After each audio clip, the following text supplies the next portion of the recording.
Good morning sir. अपने भी sir पढ़ा रहे हैं। हटो हटो हटो।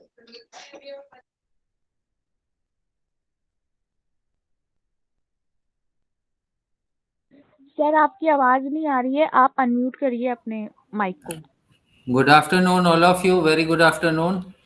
नमस्ते good sir. Afternoon sir. Namaste. Good afternoon, sir. Good Good afternoon. afternoon, sir. Good afternoon, sir. Afternoon. Good afternoon. Good afternoon, sir. Good afternoon. Good afternoon, sir. Good Myself. Afternoon sir. Good afternoon sir. Good afternoon.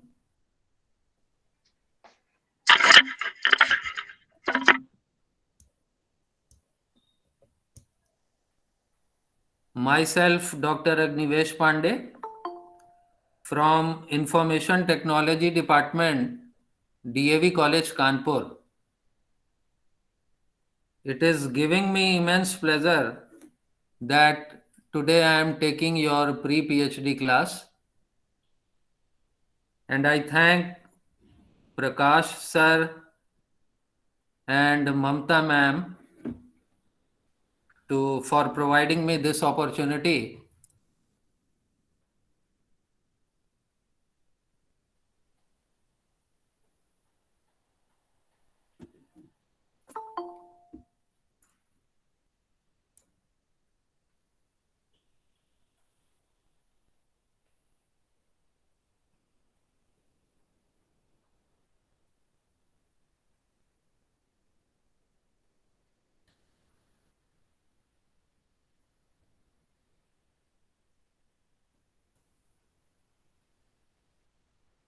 Today let us start with computer fundamentals. Though you must be knowing what is computer, what is hardware, what is software, but once again, since it is in our module, it is in one of our module, computer fundamentals. So let us begin with computer fundamentals.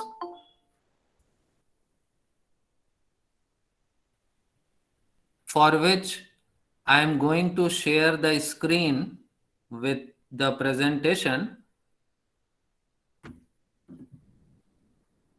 और आप जहां भी जरूरी समझें वहां उस presentation से जो भी इंपॉर्टेंट पॉइंट्स है आप उसको नोट करते जाएंगे। मैं स्क्रीन शेयर करूंगा।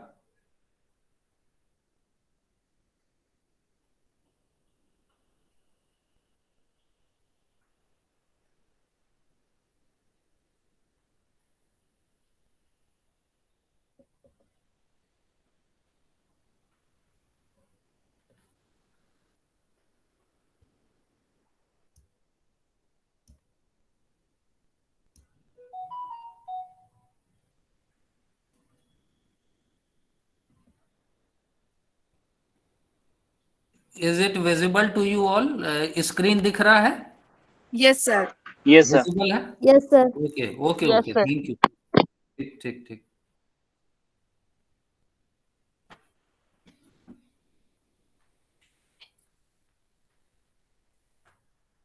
तो चलिए शुरुआत करते हैं।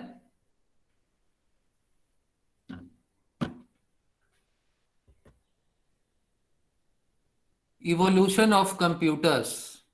Let us start with evolution of computers. Charles Babbage. Charles Babbage is known as the father of modern digital computers. You must be knowing Charles Babbage ने मॉडर्न डिजिटल कंप्यूटर्स को develop किया।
कुछ देर और इंतजार कर लेते हैं हम लोग, ताकि सभी लोग ज्वाइन कर लें, फिर शुरू करते हैं।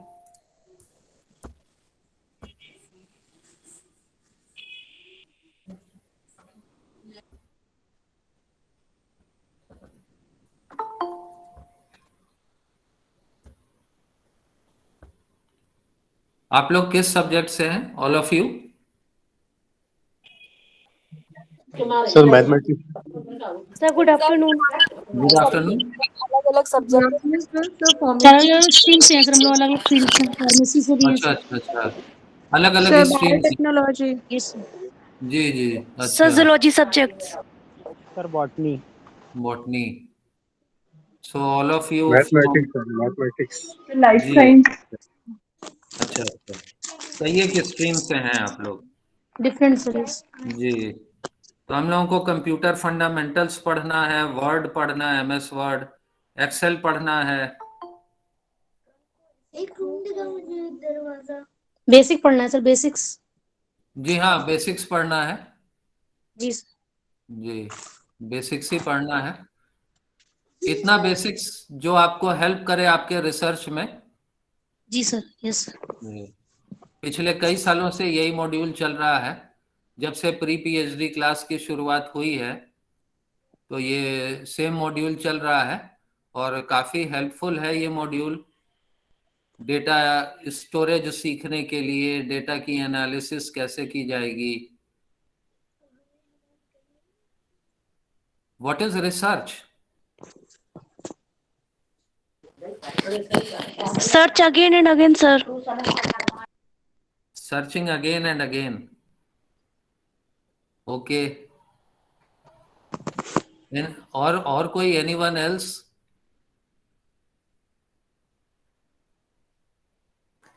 So please repeat the question. What is research? Why do we research? Research is creating new किसी knowledge. समस्या का उत्तर ढूंढना। सही है।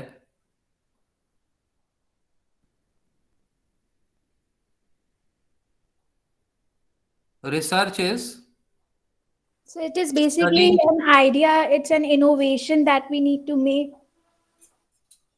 yes, re-studying or trying to find a solution for a particular problem, or finding an innovative way to solve a problem is what is research. Research is the sir systematic way of finding solutions, yeah, collection of analysis of data. Yes, exactly. Scientific way for data analysis, for finding out the steps to solve a problem. And what is a computer? What is a computer?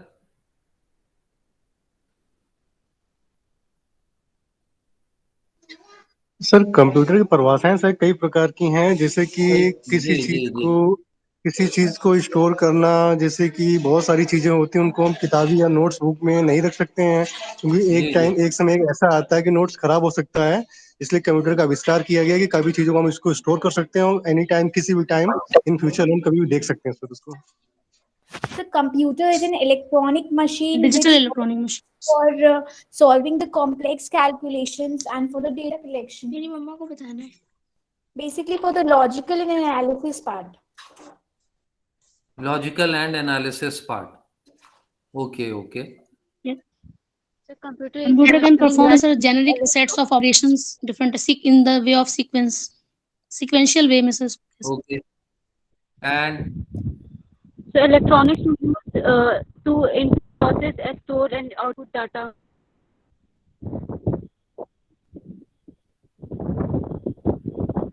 okay, Computer is a and machine which makes the work easy.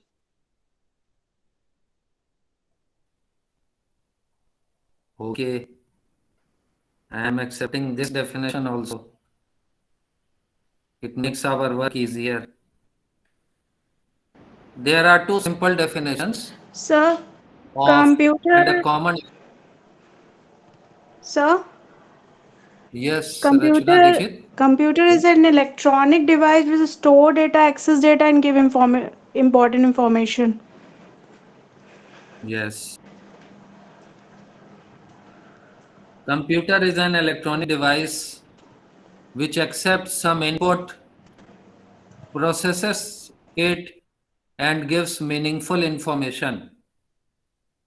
एक definition तो ये है कि computer एक electronic device है जो input लेता है, उसकी प्रोसेसिंग करता है और एक मीनिंगफुल इंफॉर्मेशन देता है। रॉ डेटा लेता है, रॉ इनपुट लेता है, जैसे आपके मार्क्स ले लिया, रिसर्च मेथोडोलॉजी के मार्क्स, कंप्यूटर्स के मार्क्स, और आप जिस सब्जेक्ट से हैं उसका एग्जाम जो हुआ उसके मार्क्स ले लिया, उनकी प्रोसेसिंग किया और एक आउटपुट दिया। Output is your result. Output is your result. और रिजल्ट क्या होता है? मीनिंगफुल होता है, जो बताता है, एक इंफॉर्मेशन देता है कि आप पास हैं या फेल हैं। पास हैं तो आपका परसेंटेज क्या रहा, ग्रेडिंग क्या है, ग्रेड क्या है। तो ये क्या है? मीनिंगफुल इंफॉर्मेशन है। इसी तरह से और भी कई एग्जाम्पल हैं, जैसे बैंक है, बैंक से हमें मनी विड्रॉ करना है तो हम उसमें डेटा इनपुट कर रहे हैं, अपना अकाउंट नंबर, अपना नाम, password, then the amount which I want to withdraw, उसकी प्रोसेसिंग करता है और फिर एक आउटपुट तो पैसे के फॉर्म में है, प्लस हमारा बैलेंस भी शो करता है कि now this is your accounts balance. This is also a meaningful information. एक और डेफिनेशन है कंप्यूटर का। Computer is an electronic device which performs arithmetical and logical operation. Neetu Pandey. Computer is an electronic device which performs arithmetical as well as logical operation. Computer वो electronic device है जो arithmetical operation perform करता है। Arithmetical operation बता सकते हैं आप लोग? कौन कौन से ऑपरेशन को अर्थमेटिकल ऑपरेशन बोलेंगे?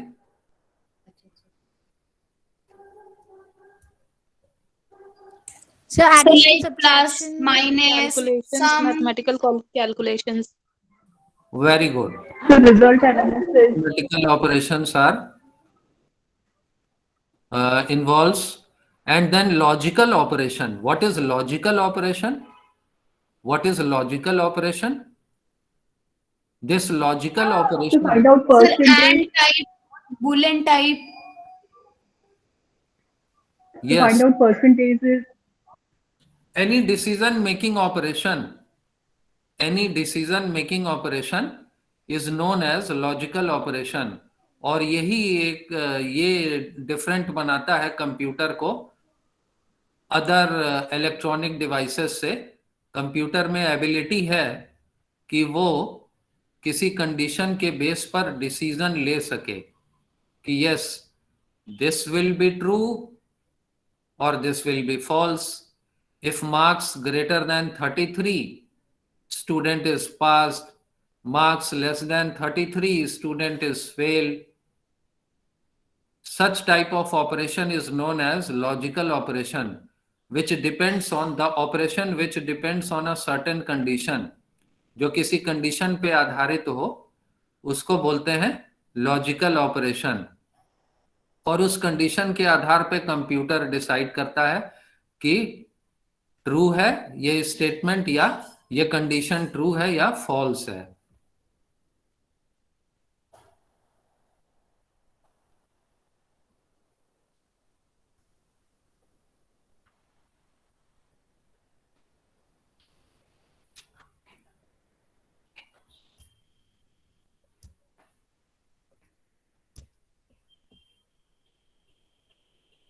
तो चलिए हम लोग शुरू करते हैं। स्क्रीन विजिबल होगी आप लोगों को? Yes, sir. तो शुरू करते हैं। इवोल्यूशन ऑफ कंप्यूटर से पहला point, Charles Babbage is known to be the father of modern digital computers. Point number 2 is he designed difference engine in 1822. This was the first computer. This difference engine is basically the computer which was developed by Charles Babbage in 1822. He designed a fully automatic analytical engine in 1842. Engine here is computer. He designed a fully automatic analytical engine in 1842 for performing basic arithmetic functions.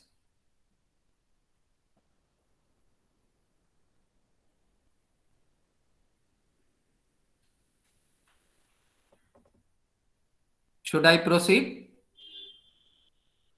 मैं आगे बढ़ूं next slide पे. Yes, sir. Yes, sir. Classification of computers. अब हम लोग बात करेंगे computers के classification की, कि कितने तरह के कंप्यूटर्स हैं. कंप्यूटर्स के डिफरेंट टाइप्स हैं जिनको हम किस तरह से डिफरेंशिएट करेंगे, डिस्टिंग्विश करेंगे. तो सबसे पहला है पीसी, मतलब पर्सनल कंप्यूटर. ये क्या होता है personal computer? It is a single user computer system having moderately powerful microprocessor. Single user है ये कंप्यूटर सिस्टम सिंगल यूजर है, और इसका जो माइक्रो प्रोसेसर है वो मॉडरेटली पावरफुल है. Now second type of computer is work station. ये क्या है work station? It is also a single user computer system which is similar to personal computer. Sir next page नहीं दिख रहा. Next page नहीं दिख रहा? सर जो आप टाइप ऑफ कंप्यूटर्स बता रहे हैं वो नहीं दिख रहा है, सिर्फ इवोल्यूशन ऑफ कंप्यूटर का ही पेज खुला हुआ है. अच्छा, मेरे साइड से तो दिख रहा है. Okay, I am checking it.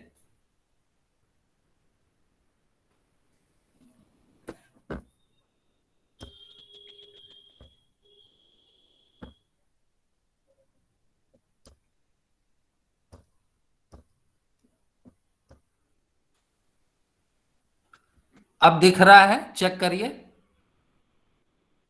Yes sir. Yes, sir. Yes sir. ठीक.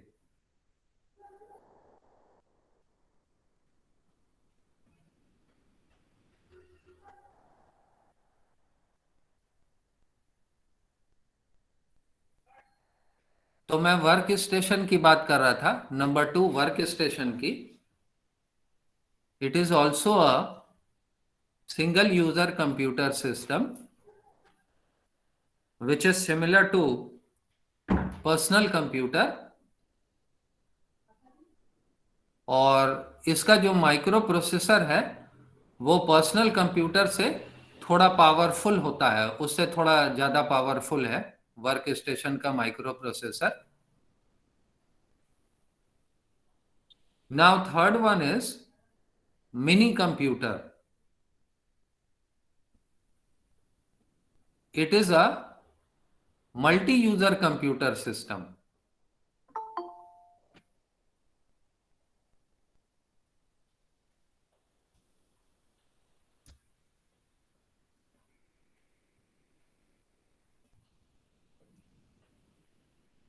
It is a multi-user computer system. Mind it, अभी तक के जो दोनों कंप्यूटर हैं, पर्सनल कंप्यूटर और वर्क स्टेशन, ये दोनों सिंगल यूजर हैं. Mini computer multi user computer system है, मतलब एक साथ at a time many people can access the computer and it is capable of supporting hundreds of users simultaneously, एक साथ कई सौ यूजर्स को हैंडल कर सकता है mini computer. Now fourth one is main frame. It is also a multi-user computer system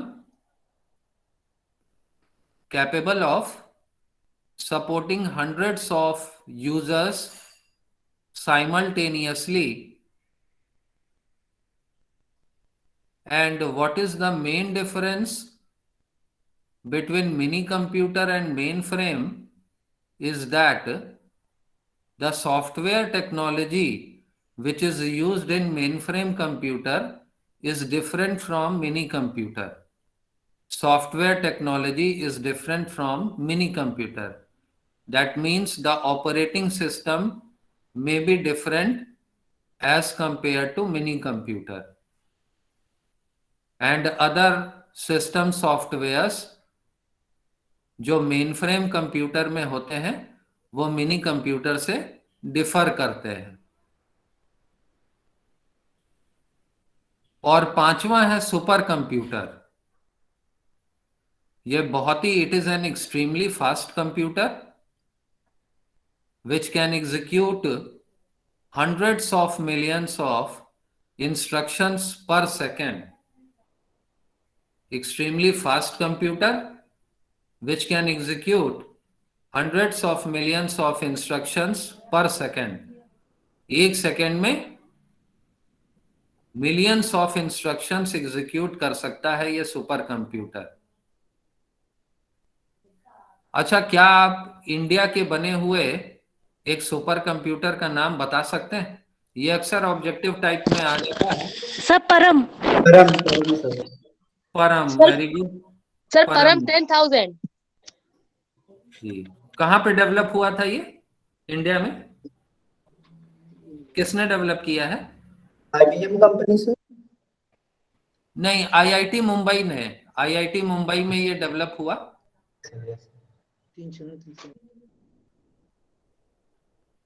Now I am moving to the next slide. Computer generations, ये भी बहुत इंपॉर्टेंट टॉपिक है, इससे भी कुछ ऑब्जेक्टिव क्वेश्चंस आते हैं।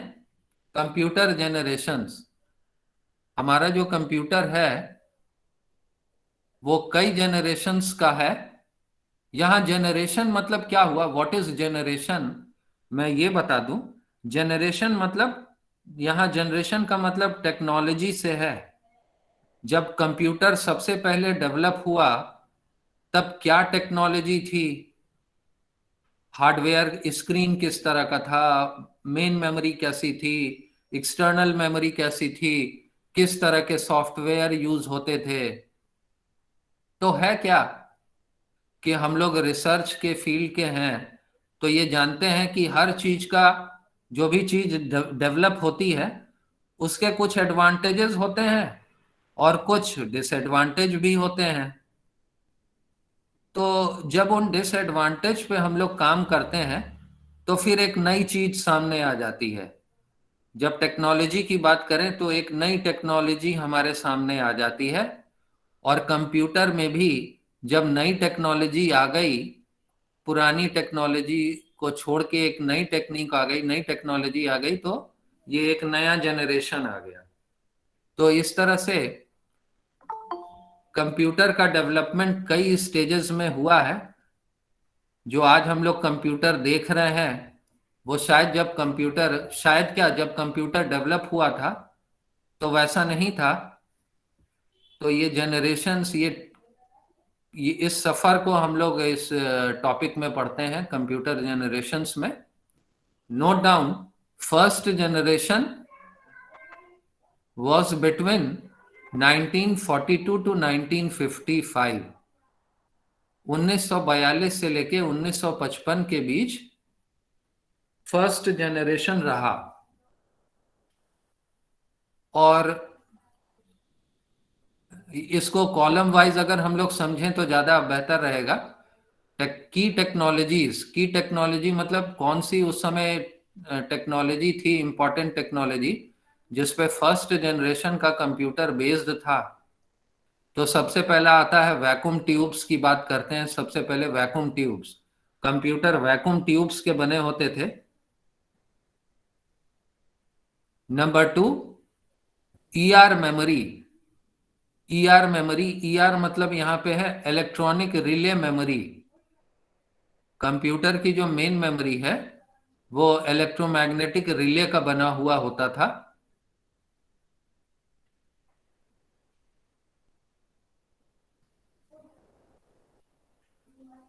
Third one is punched cards secondary storage। Secondary memory punch card की थी, सेकेंडरी मेमोरी में पंच कार्ड का इस्तेमाल करते थे। Point number 4 is machine and assembly languages. Machine और असेंबली लैंग्वेज का इस्तेमाल होता था उस समय।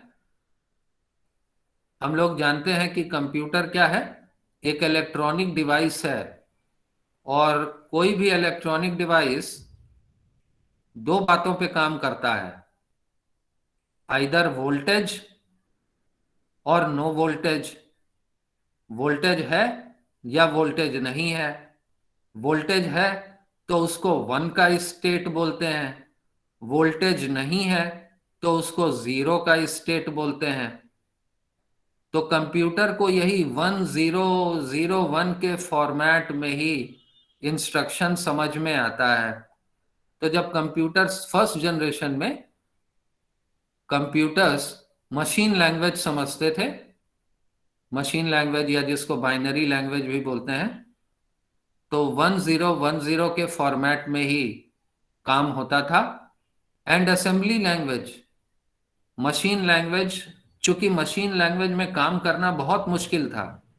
मशीन लैंग्वेज में तभी काम कर सकते हैं जब इलेक्ट्रॉनिक सर्किट का, हार्डवेयर का बहुत बढ़िया नॉलेज हो, तभी मशीन लैंग्वेज में काम किया जा सकता था, जो कि बहुत मुश्किल था। सॉफ्टवेयर डेवलप करना, प्रोग्राम्स क्रिएट करना, ये सारी चीजें बहुत डिफिकल्ट हो रही थी। तो थोड़ा सा प्रोग्रामिंग लैंग्वेज में आगे बढ़ा गया और मशीन लैंग्वेज में थोड़ा सा डेवलपमेंट करके असेंबली लैंग्वेज क्रिएट किया गया। असेंबली लैंग्वेज में क्या था कि इलेक्ट्रॉनिक ऑपरेशन के लिए कुछ निमोनिक्स यूज किए जाने लगे। निमोनिक्स मतलब सिंबल्स, निमोनिक्स सिंबल्स को बोलते हैं। जैसे एडिशन के ऑपरेशन के लिए ADD वर्ड चूज कर लिया गया, सब्ट्रैक्शन के लिए SUBTR, मल्टीप्लिकेशन के लिए MUL। तो इस तरह के सिंबल्स का, निमोनिक्स का यूज करके जो प्रोग्रामिंग लैंग्वेज बनी, तो उसको असेंबली लैंग्वेज का नाम दिया गया। तो फर्स्ट जनरेशन में प्रोग्रामिंग लैंग्वेज में मशीन लैंग्वेज और असेंबली लैंग्वेज का इस्तेमाल होता था। और next point is mostly scientific applications. Scientific application में ही कंप्यूटर्स का यूज हो रहा था। कॉमर्शियल पर्पस में इसका यूज संभव ही नहीं था, क्योंकि इसके लिए तो कंप्यूटर को चलाने के लिए बहुत नॉलेज की जरूरत थी, सर्किट्स की जरूरत थी, सर्किट के नॉलेज की, इलेक्ट्रॉनिक्स के नॉलेज की। तो इसलिए इसका इस्तेमाल मोस्टली साइंटिफिक पर्पस में ही था।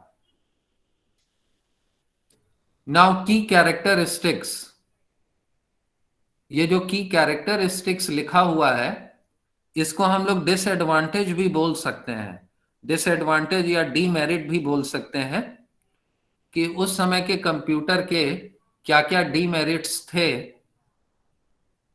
तो यहाँ पे फर्स्ट जनरेशन में ये डीमेरिट ही दिख रहा है, बल्कि इन साइज कंप्यूटर बहुत ही, चूंकि वैक्यूम ट्यूब का इस्तेमाल हो रहा था, तो वैक्यूम ट्यूब बहुत भारी होता है, इसलिए कंप्यूटर बहुत बल्कि था और काफी लार्ज साइज का होता था। Second point is highly unreliable. Highly unreliable का मतलब बता सकते हैं? इसका मतलब क्या हुआ? हाईली अनरिलायबल,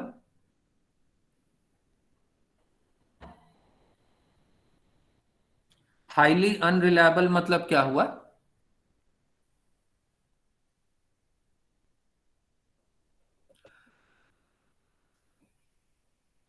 सर कोई भी कुछ भी एडिट कर सकता है किसी तरीके से। अच्छा, ऑथेंटिकेट। रिलायबिलिटी मतलब होता है भरोसा, और यस यस अनरिलायबल मतलब जिस पे भरोसा नहीं किया जा सके। तो यहाँ यस। पे नहीं भरोसा का मतलब है खराब हो जाने से, कि कंप्यूटर, ये कंप्यूटर बहुत जल्दी खराब हो जाने का चांसेस था। तो हाईली अनरिलायबल का यहाँ पे इस जगह मतलब ये हुआ कि कंप्यूटर बहुत जल्दी खराब हो सकते थे। और तीसरा है difficult to use. Now there are some representative systems.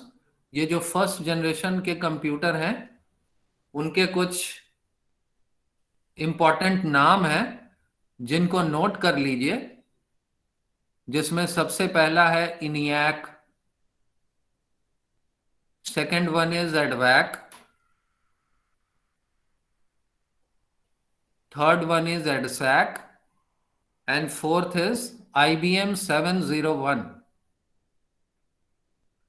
अब ये जो इनियाक, एडवैक और एडसैक, इनका फुल फॉर्म नहीं लिखा हुआ है और मैं बताऊंगा भी नहीं, क्योंकि ये मैंने आप लोगों के लिए कुछ काम छोड़ रखा है, असाइनमेंट समझ लीजिए एक तरह से। इनका फुल फॉर्म क्या है ये आप लोग आज ही ढूंढ करके अपने नोटबुक में जरूर इसको लिख लेंगे, क्योंकि बीच में जो एग्जाम होता है ऑब्जेक्टिव टाइप, हो सकता है इसका फुल फॉर्म पूछ दिया जाए कि इनियाक का फुल फॉर्म क्या है, EDVAC, what is the full form of एडवैक।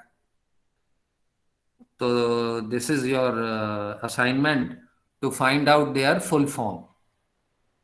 IBM का वैसे फुल फॉर्म क्या है?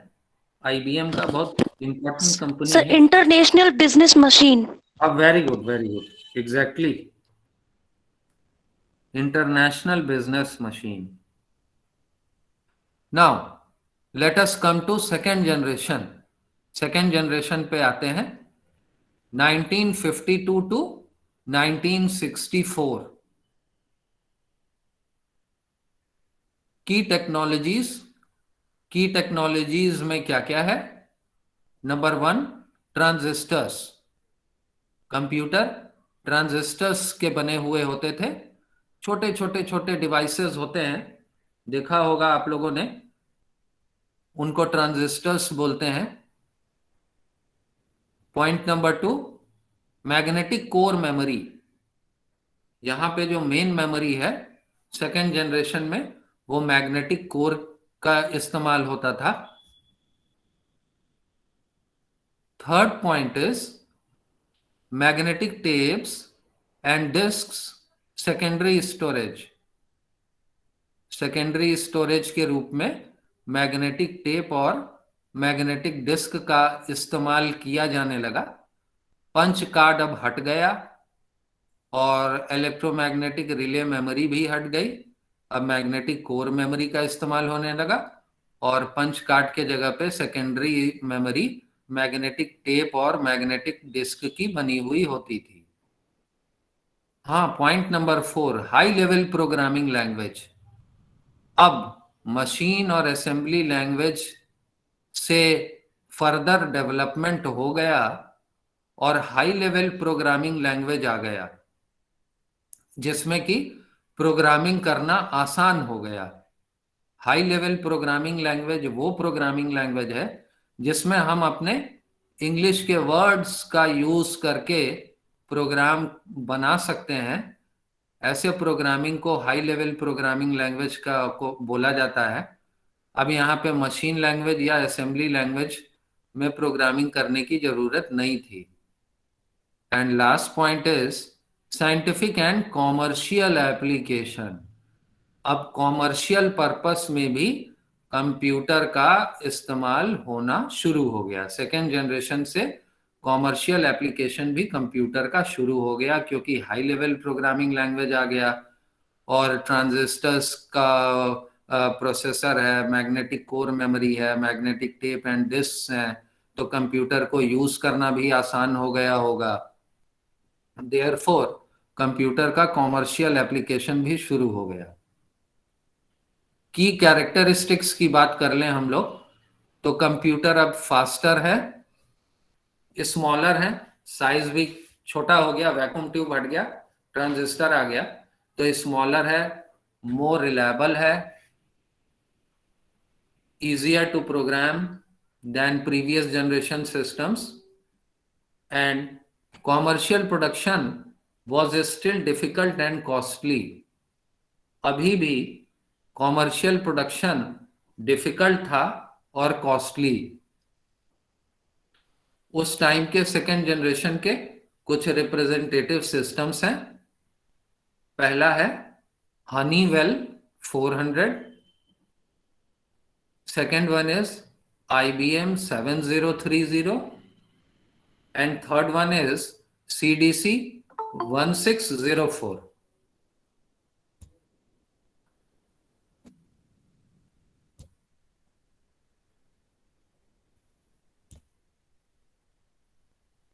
Now I am sharing the next slide. Third generation. अब थर्ड जनरेशन में आ जाते हैं। 1964 to 1975, third generation 1964 to 1975. What are the key technologies? ICs.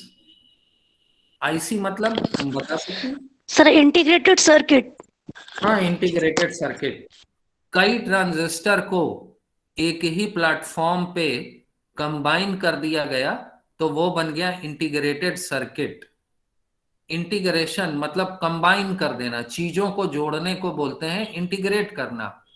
तो integrated circuit, अब सर्किट इंटीग्रेटेड आने लगी, मतलब बहुत सारे ट्रांजिस्टर्स। और with SSI and MSI technologies. SSI मतलब बता सकते हैं SSI? मैं बता देता हूं। SSI मतलब है, note down, small scale integration. SSI small scale integration और MSI है मीडियम स्केल इंटीग्रेशन।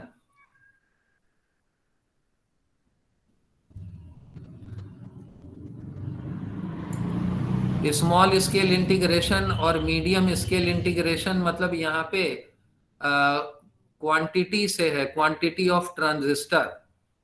थोड़े से 100 ट्रांजिस्टर को कंबाइन करके जो कंबाइन करने वाली जो टेक्नोलॉजी थी और आईसी क्रिएट करने वाली थी उसको SSI बोला गया।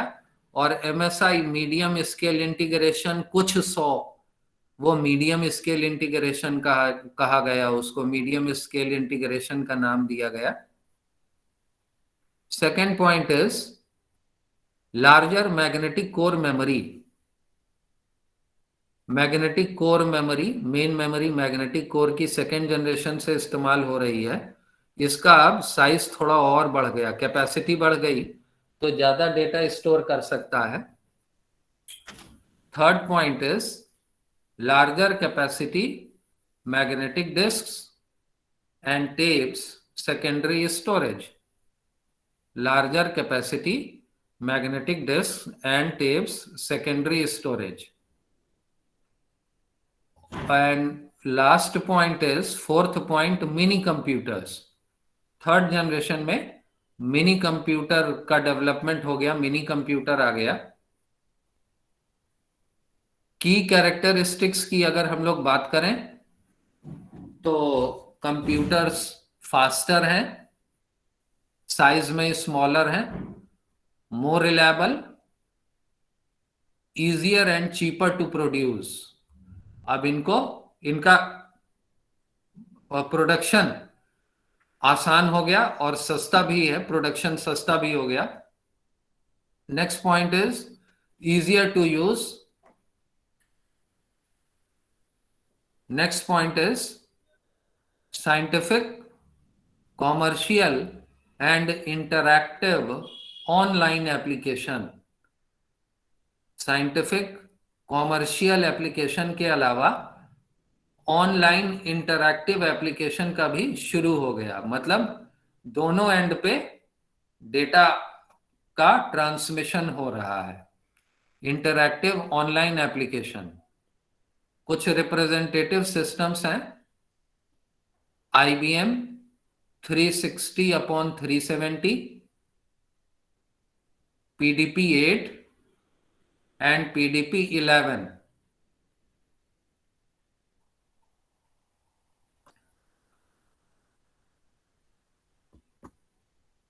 Then comes fourth generation. It is from 1975 to 1989. 1975 to 1989 के बीच में जो कंप्यूटर्स थे उनको फोर्थ जनरेशन कंप्यूटर कहा गया। और इसमें की technologies ICs with VLSI technology. VLSI है very large scale integration.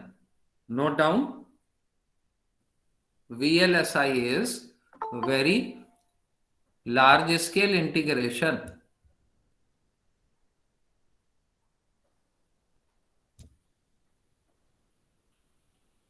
So ICs with VLSI technology. Second point is microprocessors.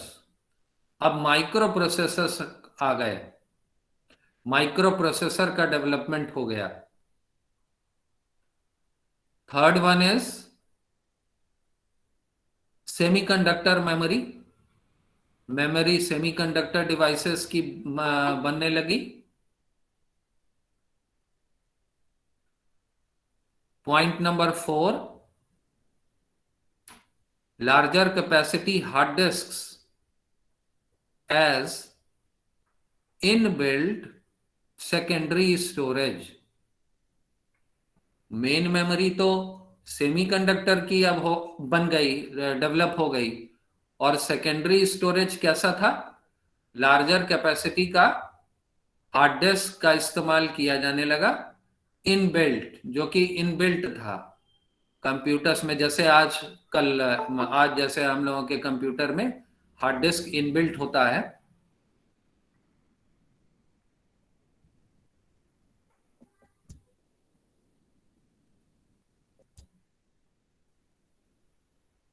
Then next point is floppy disks as portable storage media. Portable storage media में floppy disc का इस्तेमाल होने लगा। Portable storage media मतलब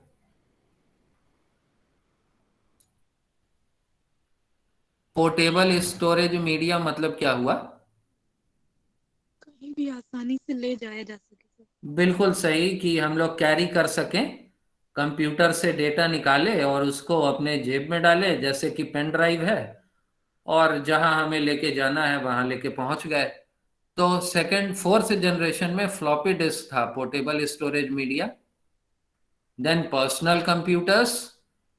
then next point is spread of high speed computer networks. Networking का concept आ गया fourth generation में, और हाई स्पीड नेटवर्किंग थी। नेटवर्किंग की स्पीड अच्छी थी, हाई स्पीड थी। देन फोर्थ जनरेशन में विंडोज का भी डेवलपमेंट हो गया, और Unix. Windows and Unix, these are very important. क्या है ये विंडोज और यूनिक्स? क्या है?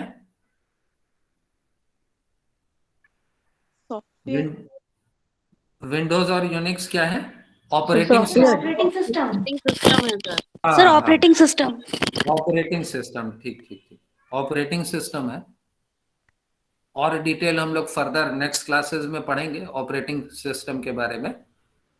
की कैरेक्टरिस्टिक्स की बात कर लें तो स्मॉल है, कंप्यूटर स्मॉल है, अफोर्डेबल है, रिलायबल है, and easy to use personal computers. Personal computers small है, affordable है, reliable है and easy to use है. Second point is प्लीज अपने आप को म्यूट कर लीजिए जिसका भी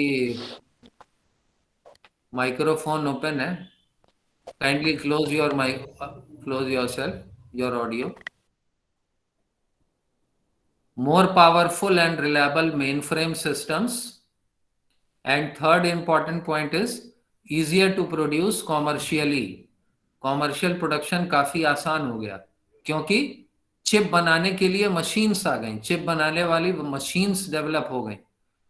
जहां भी जिस चीज का प्रोडक्शन ज्यादा होने लगता है तो वहां वो चाहे कोई भी आइटम हो, वहां उसका दाम, उसका वो एफोर्डेबल हो जाता है, उसका प्राइस कम हो जाता है मार्केट में.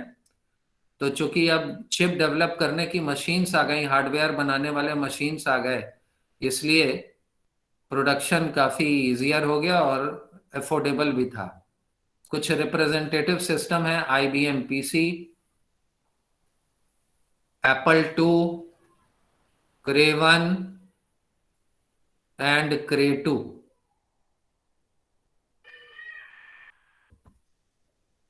And finally, the last generation is fifth generation, 1989 to present. Till date,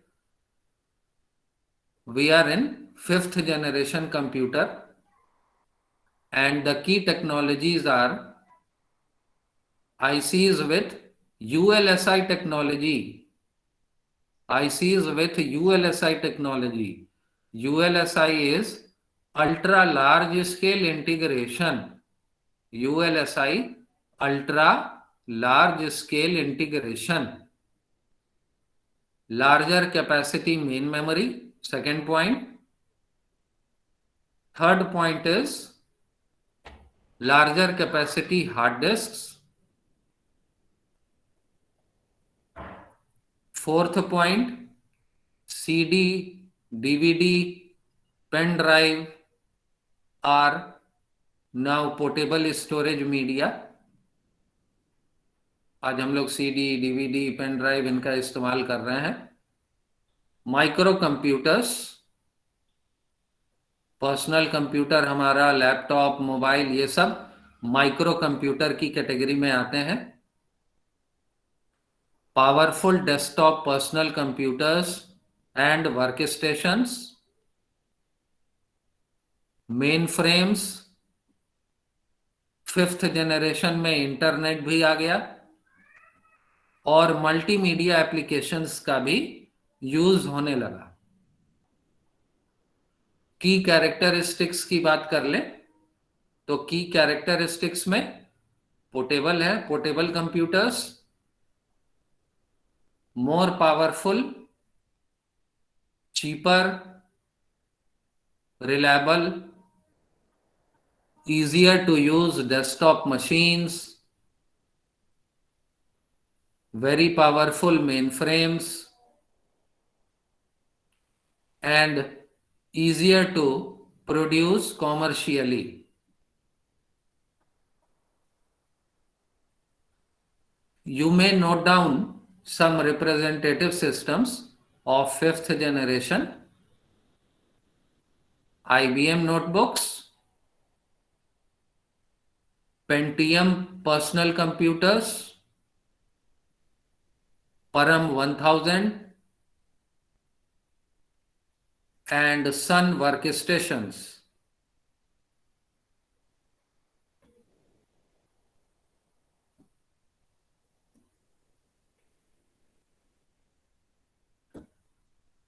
तो ये हुई बात जनरेशन ऑफ कंप्यूटर्स की, जो हमारे 5 जनरेशन्स हैं, हम लोगों ने अभी देखा, पढ़ा.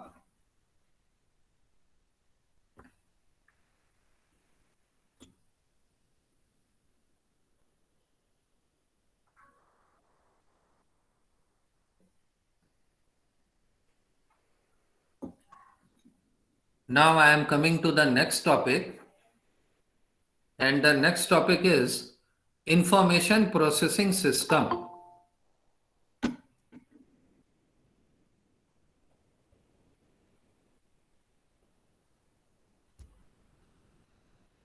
Information processing system.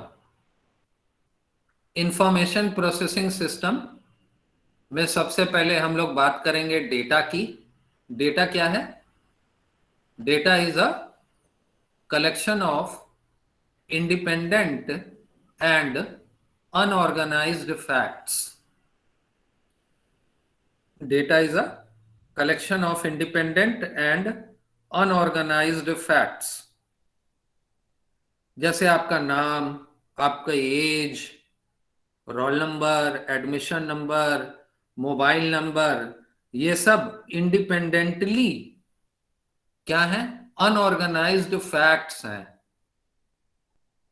और जब इनको ऑर्गेनाइज किया जाएगा तो ये एक इंफॉर्मेशन बनाते हैं कि जब हम इनका एक रिकॉर्ड देखेंगे तो एक रिकॉर्ड में रोल नंबर 1 का ये नाम है, फादर का नाम ये है, मदर का नाम ये है, एज ये, मोबाइल नंबर ये, इनका इस सब्जेक्ट से प्री पीएचडी में इनरोल्ड हुए हैं.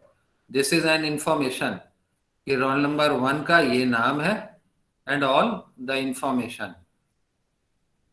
तो information is the processed and organized data which is presented in a meaningful form. Information क्या है? Processed and organized data presented in a meaningful form. And third point, इस information processing system में third important point है data processing. Data processing क्या है?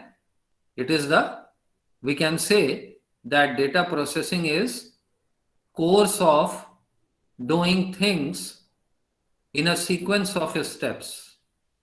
Course of doing things in a sequence of steps.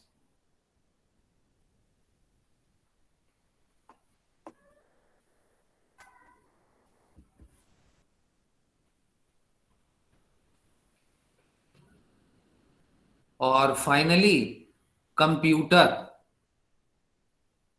Computer क्या है? It is an electronic machine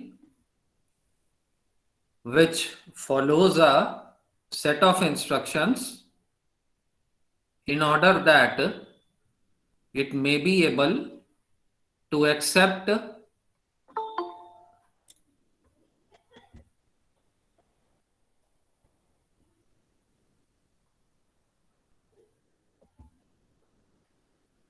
computer is an electronic machine that follows a set of instructions in order that it may be able to accept and gather data and transform these into information. Accept करता है. Accept मतलब input हो गया.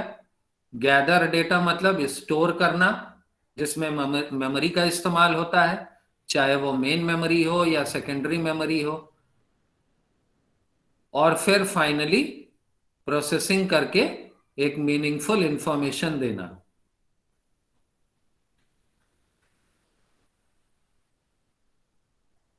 This is a diagram of information processing system which is showing input of data processing system which includes this computer, and it is giving a meaningful information.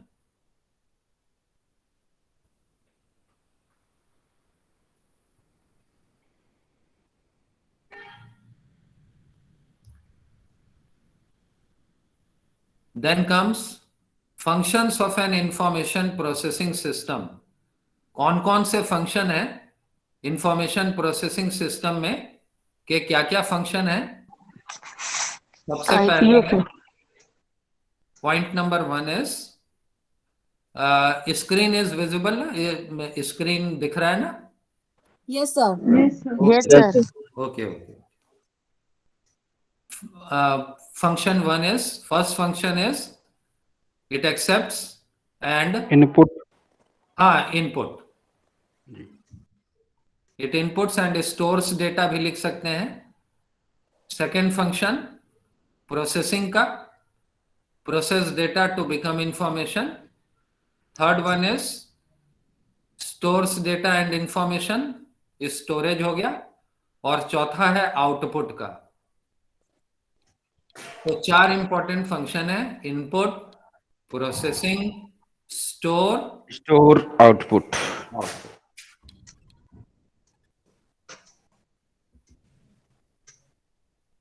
Now there are 2 major components of an information processing system, hardware और दूसरा है software.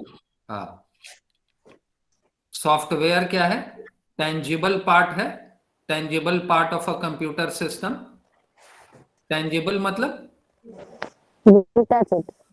हाँ बिल्कुल सही. और software क्या है? Non tangible है, non tangible part which instructs computer how to do its job. किसी पर्टिकुलर जॉब को कैसे करना है, ये सॉफ्टवेयर कंप्यूटर को बताता है.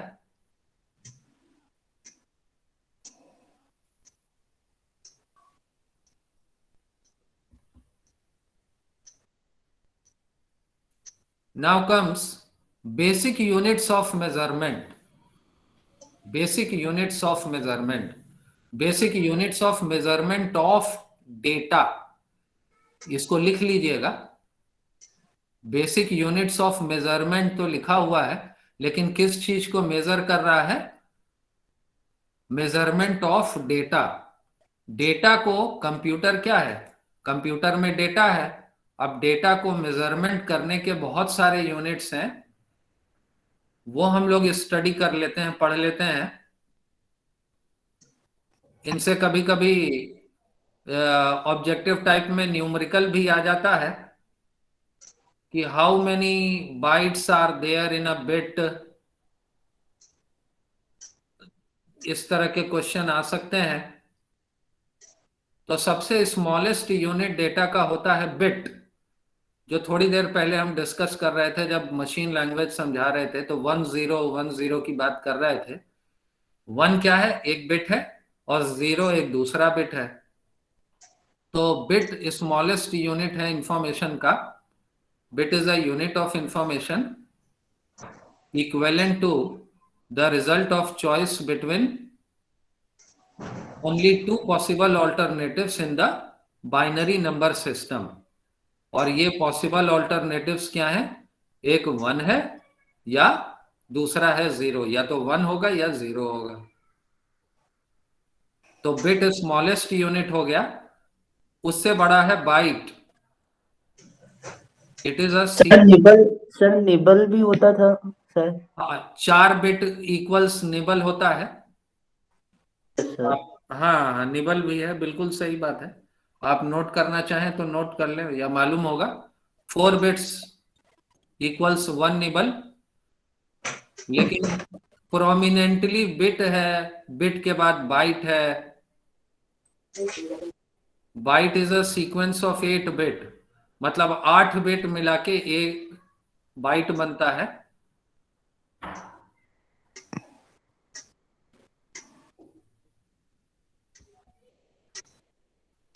ये एक टेबल है, ये बहुत इंपॉर्टेंट टेबल है. इसको इसी फॉर्म में अगर आप नोट कर लेंगे और याद रखेंगे, तो किसी भी तरह का कैलकुलेशन का अगर क्वेश्चन आएगा तो आप within minutes you can solve it. 1000 bytes basically exactly तो 1024 बाइट्स होता है. 1024 बाइट्स इक्वल्स 1 किलोबाइट.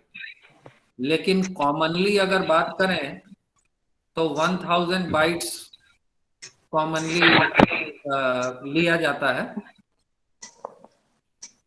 तो दोनों चीज आप लोग जान लो. 1024 बाइट्स इक्वल्स 1 किलोबाइट, या आप 1000 बाइट्स भी लेके चल सकते हैं. 1000 बाइट्स इक्वल्स 1 किलोबाइट, जिसको शॉर्ट में केबी भी लिखते हैं। 1000 किलोबाइट इक्वल्स 1 मेगाबाइट होता है।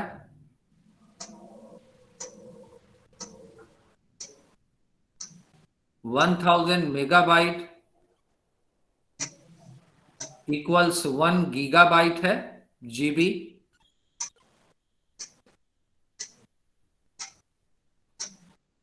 एंड 1000 जीबी इक्वल्स 1 टेराबाइट है, टीबी।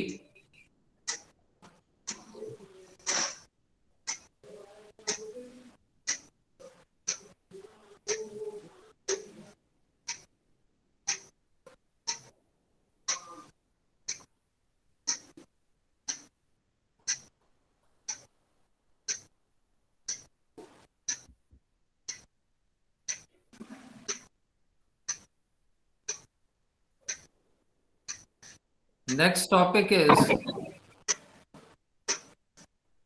हार्डवेयर। हार्डवेयर की हम लोग बात करेंगे।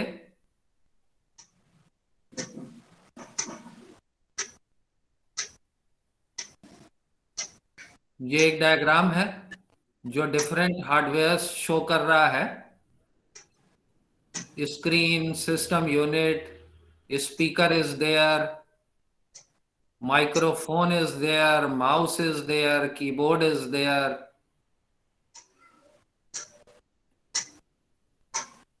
Basic hardware of a personal computer system.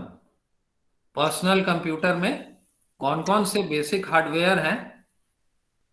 Number 1, central processing unit, CPU.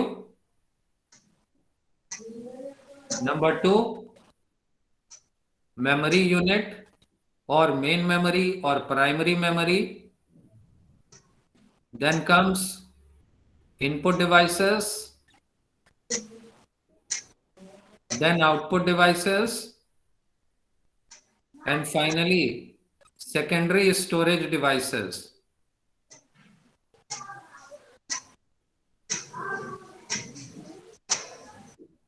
Central processing unit. Central processing unit की बात करते हैं।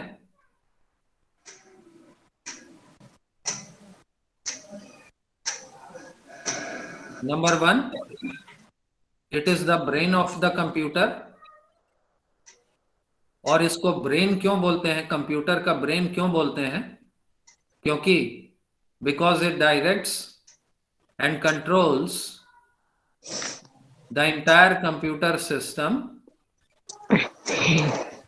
And performs. प्लीज अपने आप को म्यूट कर लीजिए। Kindly mute yourself. I request kindly mute yourself. It directs and controls the entire computer system and performs all arithmetic and logical operations.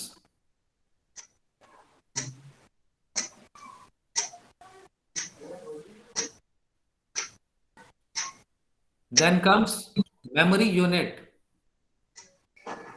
Memory unit क्या है? It is the place where programs and data are stored. और इस slide में ऊपर दिख रहा है, दोनों तरह की मेमोरी दिख रही है। ऊपर वाला रोम है और नीचे जो मेमोरी दिख रही है वो रैम है।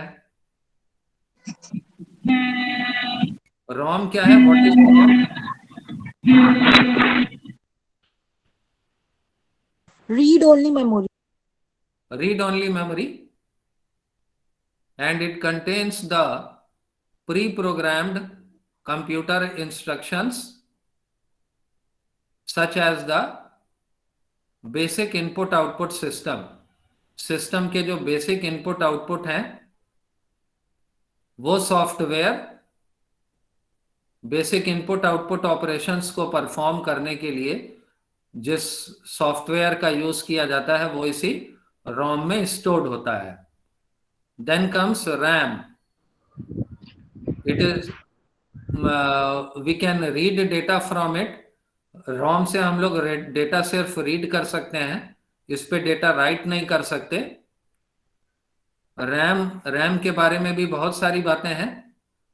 रैंडम एक्सेस मेमोरी, इसका फुल फॉर्म है it is used to store the programs and data that we will run. Exists only when there is power. जब हमारा सिस्टम ऑन है तभी तक रैम काम करता है. जब सिस्टम ऑफ है तो रैम से जैसे ही हम सिस्टम ऑफ करते हैं तो रैम में जो भी डेटा स्टोर्ड होता है वो इरेज्ड हो जाता है. इसीलिए रैम को वोलाटाइल मेमोरी भी बोलते हैं. RAM is volatile memory. Volatile मतलब क्या है? किसी वोलाटाइल सब्सटेंस का नाम बता सकते हैं? बहुत ही common. Naphthalene balls. Camphor. Camphor, sir. Camphor है. वाटर है. वाटर भी तो क्या है? Water is also volatile. Common is water. Water is also volatile. उसको हीट करेंगे तो भाप बन के उड़ जाएगा. Yes, sir. लेकिन रैम उड़ता नहीं है. उसके अंदर जो डेटा है वो उड़ जाता है, वो इरेज हो जाता है जैसे ही कंप्यूटर को ऑफ करते हैं हम लोग. इसीलिए इसको बोलते हैं कि ये वोलाटाइल मेमोरी है. एक और इंपॉर्टेंट पॉइंट है रैम के बारे में कि ये रीड राइट मेमोरी है. दोनों है.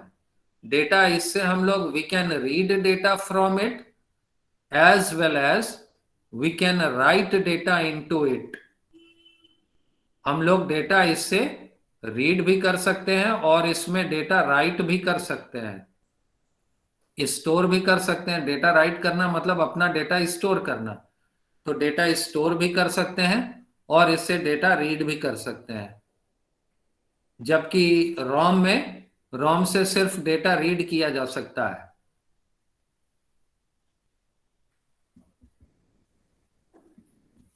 प्राइमरी मेमोरी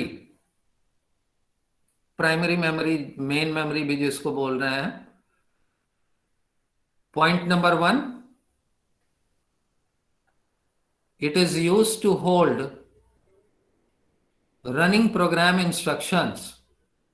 जो प्रोग्राम रन हो रहे हैं, जो प्रोग्राम रन हो रहा है उसके इंस्ट्रक्शंस को ये स्टोर करता है primary memory. Point number 2, it is used to hold data, intermediate results, and results of ongoing processing of jobs.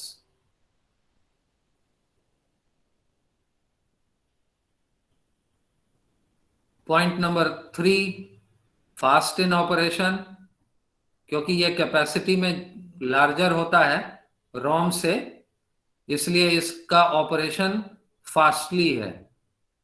कोई भी मेमोरी दो तरह का ऑपरेशन करती है, रीड ऑपरेशन, राइट ऑपरेशन. तो इसका जो रीड ऑपरेशन है या राइट ऑपरेशन है उसकी स्पीड फास्टर है.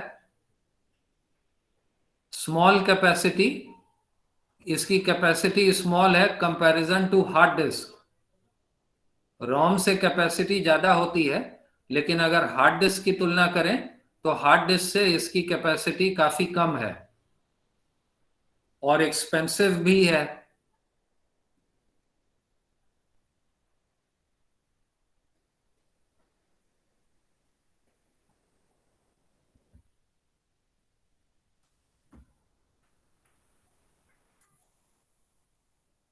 Now comes input devices. Input devices हैं, कुछ उनके बारे में जान लें. Input devices allow data and programs to be sent to the CPU. Input device data और प्रोग्राम्स को हमारे सीपीयू तक, कंप्यूटर के सीपीयू तक पहुंचाता है. और कुछ इंपॉर्टेंट इनपुट डिवाइसेस हैं, कीबोर्ड है, माउस है, जॉयस्टिक है, माइक्रोफोन है, वेबकैम है, स्कैनर है. These are all input devices.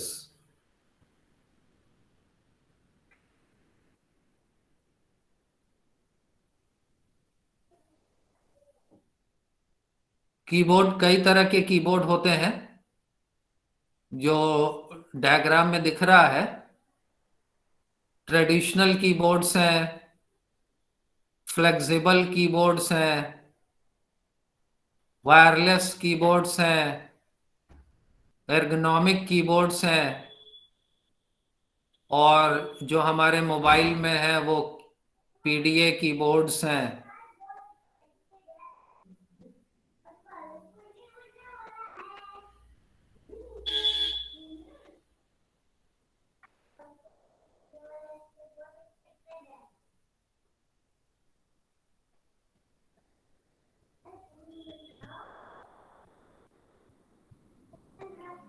Now mouse. There are two types of mouse. Number one, mechanical.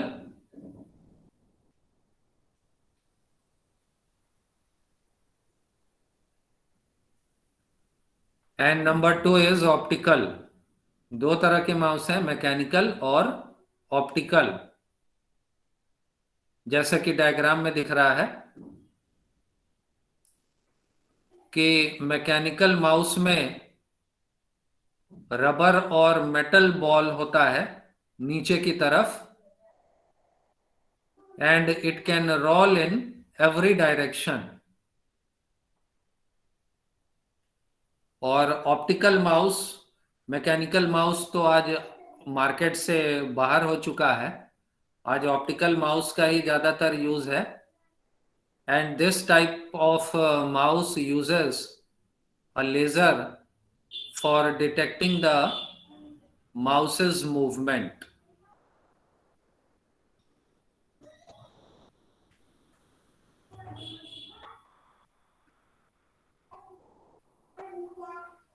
कुछ पॉइंटिंग डिवाइसेस हैं, जैसे कि ट्रैक बॉल है,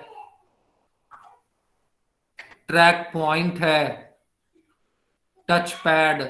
टच पैड तो हम लोग यूज कर ही रहे हैं. Touch pad, touch screen, these are all other pointing devices than mouse.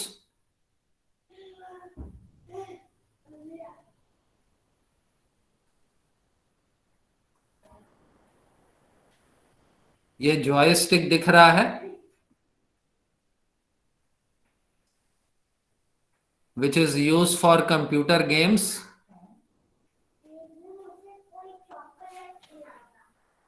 Light pens, light sensitive pen like device है. Stylus है, which is also a pen like device commonly used with tablet PCs and PDAs.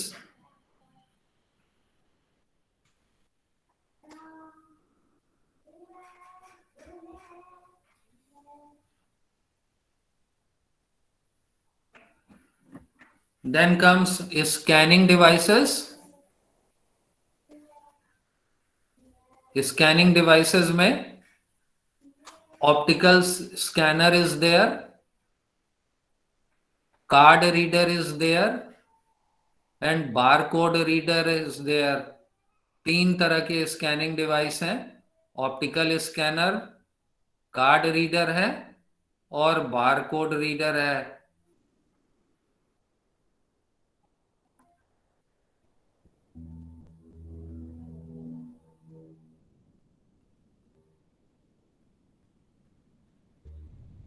Image capturing devices. Image capturing devices में we are using digital camera and digital video cameras.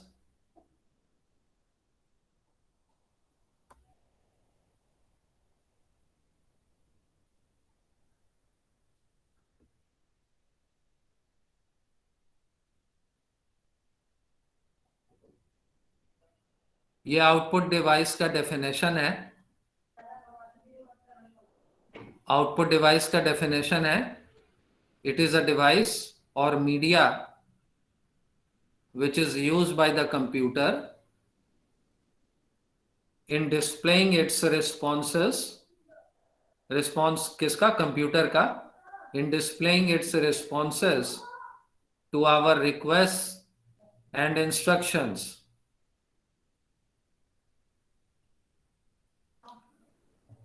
Monitor, speaker, printer.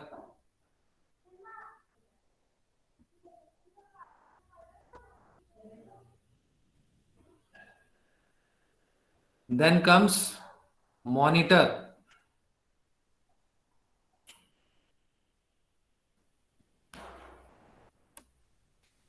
Two types of monitors are there. CRT, cathode ray tube, और आज जो हम लोगों के सामने है that is LCD, liquid crystal display.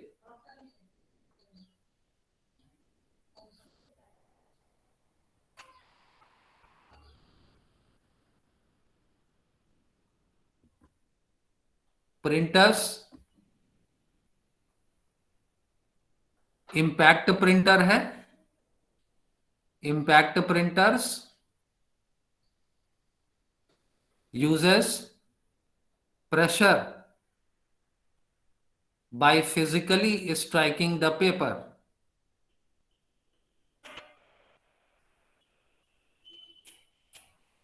For example, daisy wheel printer,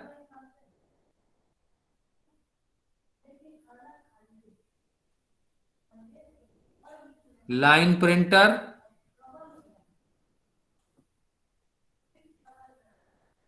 dot matrix printer, and band printer.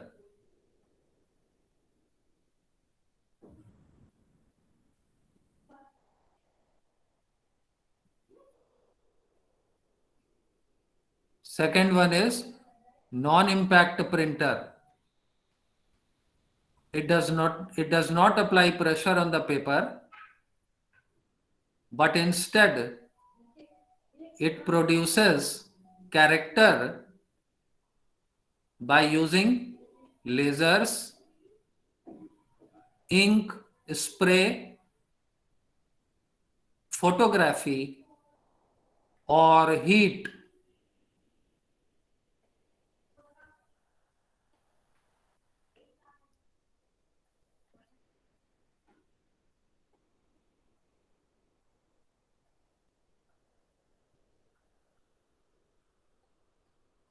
These are the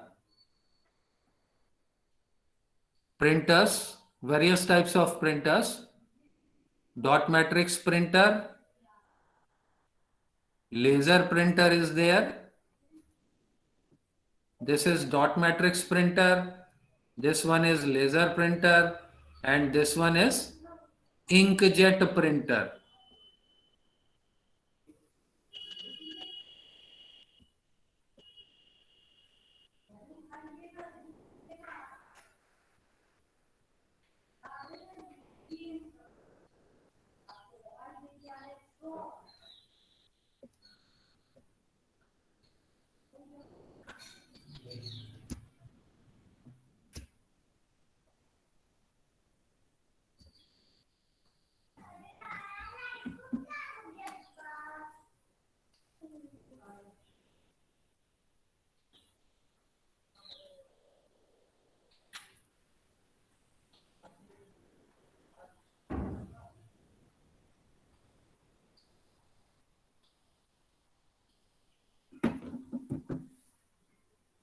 That's all for today's class. उम्मीद है आप लोगों ने एंजॉय किया होगा. Yes, sir. Yes, sir. Thank you. Thank you, sir. Thank you, sir. Thank you all. Sir ये slide share करेंगे sir. बिल्कुल शेयर करते हैं पढ़ाने के. पीडीएफ की फॉर्म में शेयर कर दी। थैंक यू हाँ हाँ thank you sir. Yes sir thank you sir. Thank you all of you thank you नमस्ते सर। नमस्ते।